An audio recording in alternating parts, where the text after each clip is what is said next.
When life feels too heavy, God's promise still stands. Are you tired of waking up to the same battles every single day? Do you feel like the weight of life just won't let up, like you're fighting silently, smiling publicly, but screaming deep inside? If you're watching this right now, it's not an accident. This message is for you, because God sees what others don't. He hears what you can't say, and He knows exactly how close you are to giving up. But don't, because this could be the moment everything begins to change. I'm Andrew.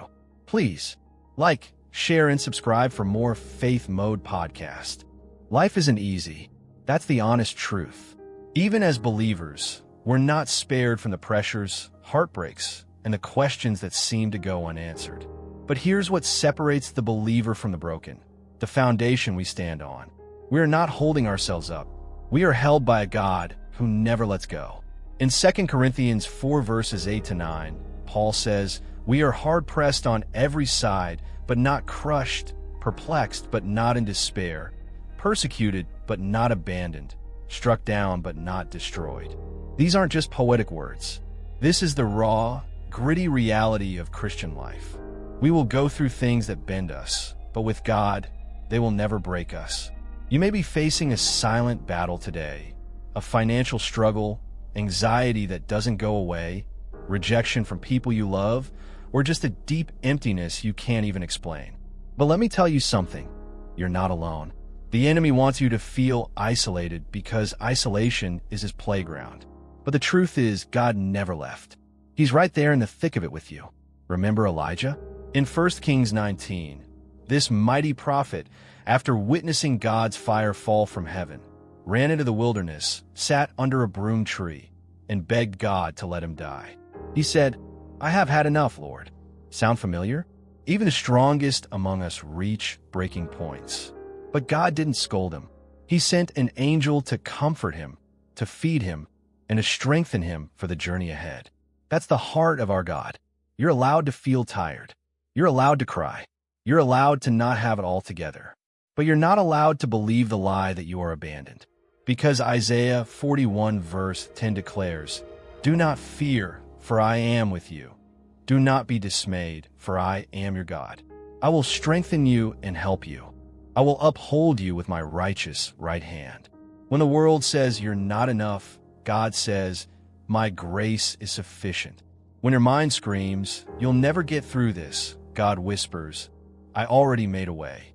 Every trial you're facing is not the end of your story. It's the chapter where faith grows, where character is refined, and where God gets the glory for turning things around. Don't compare your walk to someone else's highlight reel. The Bible never promises instant answers, but it does promise sustaining grace. Sometimes the miracle is not in the deliverance, it's in the endurance. The strength to wake up, go again, believe again, even when nothing's changed yet. That is a miracle too. Your pain has a purpose. James 1 verses 2-4 says, "Consider it pure joy, my brothers and sisters, whenever you face trials of many kinds, because you know that the testing of your faith produces perseverance." That storm you're in, it's not here to drown you. It's here to teach you how to walk on water with your eyes on Jesus. You don't have to fake strength. Real strength comes from surrender. It's okay to tell God, "I'm weak today," because He says in 2 Corinthians 12 verse 9, "My power is made perfect in weakness." God does His best work when we're at the end of ourselves. So don't let shame keep you silent. Don't let failure define your future. You're not disqualified. You're in process. The clay doesn't decide when it's ready. The potter does. And as long as you're in His hands, you're not ruined. You're being reshaped. The enemy knows your potential. That's why he fights you so hard. But Romans 8 verse 28 reminds us that in all things God works for the good of those who love Him. Not in some things, in all things. Even the heartbreak, even the delay, even the silence. This is not the time to quit. This is the time to anchor deeper. Reconnect with God in the secret place. Go back to the Word like it's your daily bread, because it is. Surround yourself with believers who don't just say, "I'll pray for you," but actually do it. Worship even when you don't feel like it, because worship shifts the atmosphere. It lifts your spirit. and it reminds your soul who's still in control. You may not see the breakthrough yet, but walk like it's coming. Talk like it's coming. Pray like it's already done. Because faith is the substance of things hoped for, the evidence of things not seen. You don't need to feel strong. You just need to believe.